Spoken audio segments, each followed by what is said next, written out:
ஸ்ரீ சாயி சச்சரித்திரம் அத்தியாயம் 38. பாபாவின் ஹண்டி. கோவிலை மதிக்காதிருத்தல். காலா அல்லது கூட்டு கலவை. ஒரு கிண்ணம் மோர். சென்ற அத்தியாயத்தில் நாம் பாபாவின் சாவடி ஊர்வலத்தை பார்த்தோம். இந்த அத்தியாயத்தில் நாம் ஹண்டி என்ற பாபாவின் சமையல் பாத்திரத்தை பற்றியும் மற்றும் சில விஷயங்களையும் காண்போம். முன்னுரை. ஓ புனிதமான சத்குரு சாயி, உலகம் அனைத்துக்கும் மகிழ்ச்சியை நல்கி அடியவர்களின் நலன்களை நிறைவேற்றி தங்களின் திருவடிகளை சரணடைந்தவர்களின் பேரிடர்களை போக்குபவருமான தங்களை வணங்குகிறோம். மிகுந்த தாராள கனமுடையவராகவும் தங்களை சரணடைவோர்களின் பாதுகாவலராகவும் இரட்சகராகவும் விளங்கும் தாங்கள் மக்களுக்காக இறங்கி அவர்களுக்கு நன்மை செய்யவே அவதரித்திருக்கிறீர்கள். தூய ஆன்மாவின் சாராம்சமான சாறு பிரம்மாவின் அச்சில் ஊற்றப்பட்டு இதிலிருந்து ஞானிகளுக்குள் எல்லாம் முடிமணியாக சாயி அவதரித்து விளங்குகிறார். இந்த சாயி ஆத்மா ராமனே ஆவார். தூய தெய்வீக பேரின்பத்தின் இருப்பிடமே அவர். வாழ்க்கையின் அனைத்து குறிக்கோளையும் தாமே அவர் எய்தியதோடு நில்லாது தமது அடியவர்களை பற்றற்றவர்களாகவும் சுதந்திரமானவர்களாகவும் ஆக்கினார். பாபாவின் ஹண்டி. நமது சாஸ்திரங்களில் வெவ்வேறு காலங்களுக்கு வெவ்வேறு சாதனைகள் விதிக்கப்பட்டிருக்கின்றன. தவம் கிருதயுகத்துக்கும், ஞானம் திரேதாயுகத்துக்கும், யக்ஞம் துவாபர யுகத்துக்கும், தானம் கலியுகத்துக்கும் சிபார்சு செய்யப்பட்டிருக்கின்றன. தானங்கள் அனைவற்றிலும் அன்னதானமே சிறந்தது. மத்தியான நேரத்தில் நமக்கு உணவு கிடைக்காத போது நாம் மிகவும் குழப்பமடைகிறோம். அதை போன்ற சூழ்நிலைகளில் மற்ற ஜீவராசிகளும் அங்கனமே உணர்கின்றன. இதை அறிந்து எளியவர்களுக்கும் பசியடைந்தோர்க்கும் உணவு அளிப்பவரே மிகச்சிறந்த கொடையாளி அல்லது தர்மவான். உணவே பிரம்மம். உணவிலிருந்தே எல்லா உயிர்களும் பிறக்கின்றன. பிறந்த பின்பும் உணவாலேயே உயிர் வாழ்கின்றன. அழிந்த பின்பும் உணவின் உள்ளேதான் மீண்டும் உள் செல்கின்றன என்கிறது தைத்திரிய உபனிஷதம். விருந்தாளி ஒருவர் நம் வீட்டுக்கு வர நேர்ந்தால் அவரை உணவளித்து வரவேற்பது நம்மை கட்டுப்படுத்தும் ஒரு கடமையாகும். செல்வம், சொத்து, உடை முதலான மற்றவித தானங்கள் செய்வதற்கு விவேகம் தேவைப்படுகிறது. ஆனால் உணவின் விஷயத்தில் அத்தகைய யோசனைகள் எதுவும் தேவையில்லை. மத்தியான நேரத்தில் யார் வேண்டுமானாலும் நம் வீட்டு வாசலிடை வரட்டும், அவருக்கு உணவு அளிக்கப்பட வேண்டும். அதிலும் முடவர்கள், சரியாக நடக்க முடியாதவர்கள், குருடர்கள், வியாதியஸ்தர்களான ஆண்டிகள் முதலியோருக்கு முதலில் உணவு அளிக்கப்பட வேண்டும். உடல் நலமுடன் இருப்பவர்களும் உறவினர்களும் பின்னால் உண்ண வேண்டும். முதலில் குறிப்பிட்டோருக்கு உணவளிப்பதால் உண்டாகும் புண்ணியம் பின்னால் குறிப்பிட்டவர்களுக்கு அளிப்பதை விட மிகவும் அதிகமாகும். அன்னதானம் இல்லாத மற்ற தானங்கள் எல்லாம் நிலவற்ற நட்சத்திரங்கள் போன்றும், பதக்கமற்ற அட்டிகை போன்றும், முடிமணியற்ற கிரீடம் போன்றும், தாமரையற்ற குலத்தை போன்றும், பக்தியற்ற பஜனையை போன்றும், குங்குமமற்ற சுமங்கலியை போன்றும், இனிமையான சாரீரமில்லாத பாடலை போன்றும், உப்பற்ற தயிரை போன்றுமாக இருக்கிறது. வரன் பருப்பு சூப் மற்றெல்லா உணவு வகைகளை விட சிறந்திருப்பதை போன்று மற்றெல்லா புண்ணியங்களையும் விட அன்னதானம் சிறந்திருக்கின்றது. இப்போது பாபா எங்கனம் உணவு சமைத்து அதை விநியோகித்தார் என்பதை காண்போம். பாபாவுக்காக ஒரு சிறிது உணவே தேவைப்பட்டது என்றும் அவருக்கு தேவையானதும் சில வீடுகளில் பிச்சை எடுத்து பெறப்பட்டது என்பதும் முன்னமேயே எடுத்து சொல்லப்பட்டுவிட்டது. ஆயின் அனைவருக்கும் உணவளிக்க வேண்டுமென்று அவர் தீர்மானித்தால் ஆரம்பத்திலிருந்து முடிவு வரை அவர் யாரையும் எதிர்பார்க்கவில்லை, எவரையும் தொல்லைப்படுத்தவும் இல்லை. முதலில் கடைவீதிக்கு சென்று சோளம், மாவு, நறுமண பலசரக்கு வகைகள் முதலிய எல்லாவற்றையும் பணம் கொடுத்து வாங்குகிறார். கோதுமை அரைத்தலையும் தாமே செய்கிறார். மசூதிக்கு முன்னால் உள்ள திறந்த இடத்தில் ஒரு பெரும் அடுப்பை அவர் ஏற்பாடு செய்து அடியில் நெருப்பை பற்ற வைத்து அதற்கு மேல் ஹண்டி என்னும் ஒரு பாத்திரத்தை சரியான அளவு தண்ணீர் ஊற்றி வைக்கிறார். 2 விதமான ஹண்டிகள் இருந்தன. ஒன்று சிறியது, மற்றொன்று பெரியது. முன்னது 50 பேருக்கு உணவளிக்க ஏற்றது, பின்னது 100 பேருக்கானது. சில சமயம் அவர் மிட்டே சாவல் என்று சர்க்கரை பொங்கலை சமைத்தார். மற்றும் சில சமயங்களில் புலவை மாமிசத்துடன் சமைத்தார்.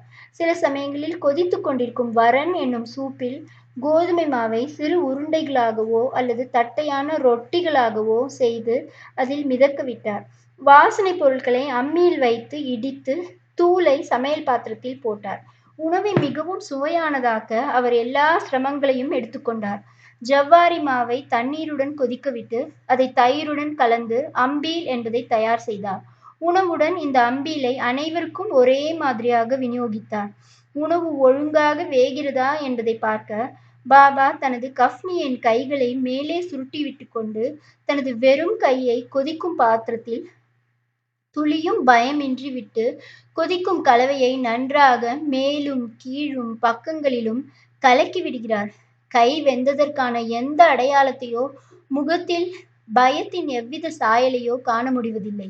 சமையல் முடிந்ததும் பாத்திரங்களை பாபா மசூதிக்கு கொண்டு வந்து உரிய முறையில் மௌல்வியை கொண்டு புனிதமாக்கினார். முதல் உணவின் ஒரு பகுதியை மஹல் சாபதிக்கும் தாத்யா பாட்டீலுக்கும் அனுப்பிவிட்டு மிச்சத்தை எல்லா ஏழை எளியவர்களுக்கும் திக்கற்றவர்களுக்கும் அவர்கள் உளம் நிறையும் வண்ணம் தமது கையாலேயே பரிமாறினார். பாபா தாமே சமைத்து தாமே பரிமாறிய உணவை உட்கொண்டவர்கள் நிச்சயமாக ஆசீர்வதிக்கப்பட்டவர்கள், அதிர்ஷ்டசாலிகள். இத்தருணத்தில் ஒரு சிலர் சந்தேகத்தையும் கிளப்பலாம். பாபா காய்கறிகளையும் அசைவ உணவையும் பிரசாதமாக தமது அடியவர்களுக்கு ஒரே மாதிரியாகவா வழங்கினார்? விடை வெளிப்படையானதும் எளிதானதுமாகும். அசைவ உணவுக்கு பழக்கப்பட்டோருக்கு ஹண்டியிலிருந்து பிரசாதமாக உணவு வழங்கப்பட்டது. அதில் பழக்கம் இல்லாதவர்களை அதை தொட அனுமதிப்பதில்லை. இவ்வுணவை விசேஷமாக அனுசரிக்க அவர் அவர்களிடம் எவ்வித விருப்பத்தையோ ஆசையையோ தூண்டிவிட்டதில்லை. குருவே பிரசாதமாக எதையாவது அளிக்கும்போது அது ஏற்றுக்கொள்ளத்தக்கதா இல்லையா என்று எண்ணுபவன் நரகத்தை அடைகிறான் என்னும் ஒரு கொள்கை நன்றாக உறுதி செய்யப்பட்டிருக்கிறது. இந்த கொள்கையை எந்த ஒரு சீடனும் எவ்விதம் மனதில் ஏற்றுக்கொண்டிருக்கிறான் என்பதை அறிய சில நேரங்களில் பாபா சோதனைகள் நடத்துவார். உதாரணமாக, ஒரு ஏகாதசி தினத்தன்று தாதா கேல்கரிடம் சில ரூபாய்கள் கொடுத்து அவரையே நேராக கோர்ஹாலாவுக்கு சென்று அங்கிருந்து மாமிசம் வாங்கி வரும்படி கூறினார். இந்த தாதா கேல்கர் ஒரு வைதீக பிராமணர். எல்லா வைதீக சம்பிரதாயங்களையும் வாழ்க்கையில் அனுசரித்தவர். செல்வம், தானியங்கள், உடை முதலியவைகளை சத்குருவிற்கு சமர்ப்பிப்பதெல்லாம் போதாதென்றும் முழு நிறை நம்பிக்கையுள்ள கீழ்ப்படிதலும் அவரது உத்தரவுகளை சரிநுட்பமாக நிறைவேற்றுதலுமே அவரை மிகவும் மகிழ்விக்கும் உண்மையான தட்சிணை என்றும் அவர் அறிவார். எனவே தாதா கேல்கர் உடைகளை உடுத்தி கொண்டு அவ்விடத்துக்கு கிளம்பினார். பிறகு பாபா அவரை கூப்பிட்டு, நீயே போகாதே, யாரையாவது அனுப்பு என்று கூறினார்.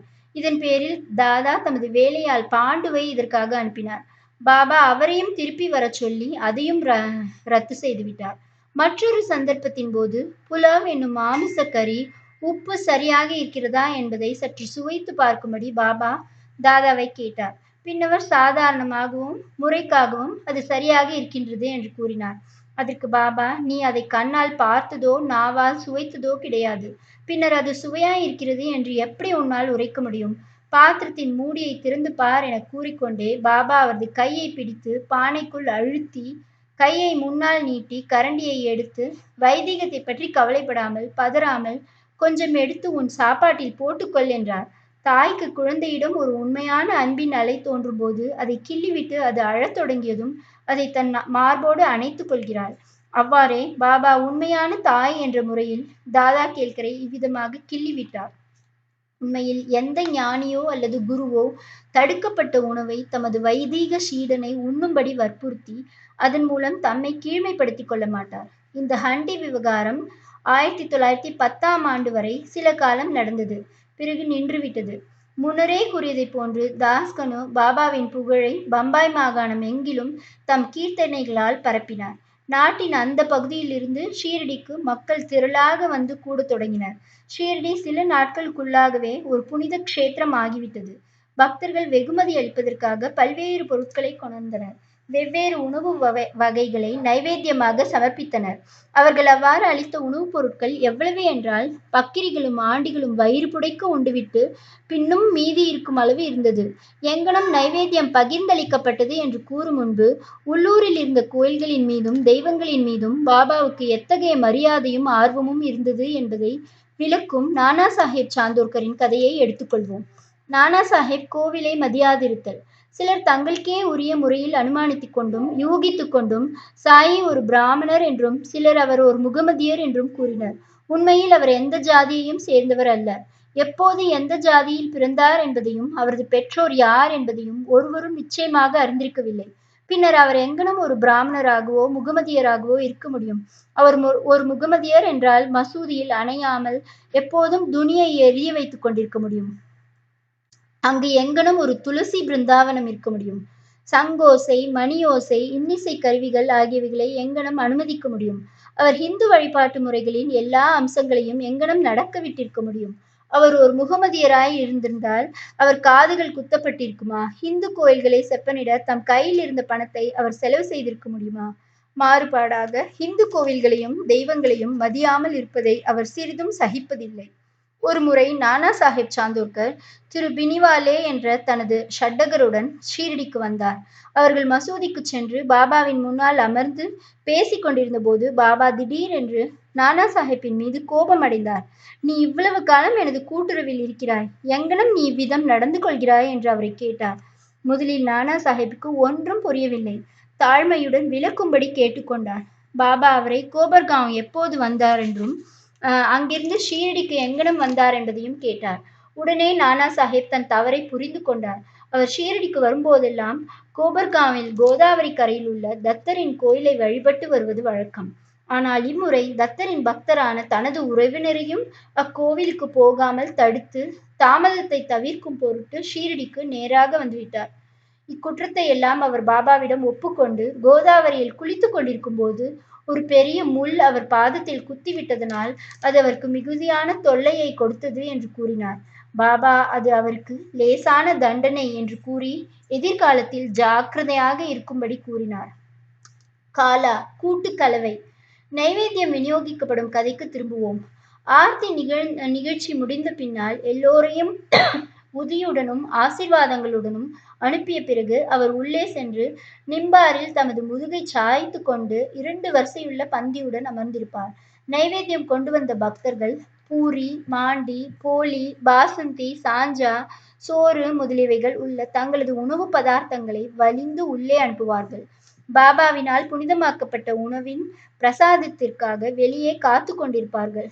எல்லா உணவுகளும் கதம்ப கூட்டாக கலக்கப்பட்டு பாபாவின் முன் வைக்கப்படும். அதை அவர் கடவுளுக்கு சமர்ப்பித்துவிட்டு புனிதப்படுத்துவார். அதன் பகுதிகள் வெளியில் காத்து கொண்டிருக்கும் நபர்களுக்கு அளிக்கப்பட்டு மீதம் உள்ளே பாபா நடுநாயகமாக அமர்ந்திருக்கும் மக்களுக்கு பரிமாறப்படும். 2 வரிசையில் அமர்ந்திருக்கும் பக்தர்களும் வயிறார உண்ணுவர். புனிதமாக்கப்பட்ட உணவை உள்ளே அமர்ந்திருக்கும் அனைவருக்கும் ஒவ்வொருவரின் தேவையையும் சௌகரியத்தையும் கவனித்து பரிமாறும்படி நானா சாஹேப் நிமோன்கரையும் ஷாமாவையும் பாபா தினந்தோறும் கேட்டுக்கொள்வார். அவர்கள் இதை மிகவும் ஜாக்கிரதையாகவும் பிரியத்துடனும் செய்வர். இவ்வாறு அளிக்கப்பட்ட ஒவ்வொரு கவல உணவும் அடியவர்களுக்கு போஷாக்கையும் திருப்தியையும் தந்தது.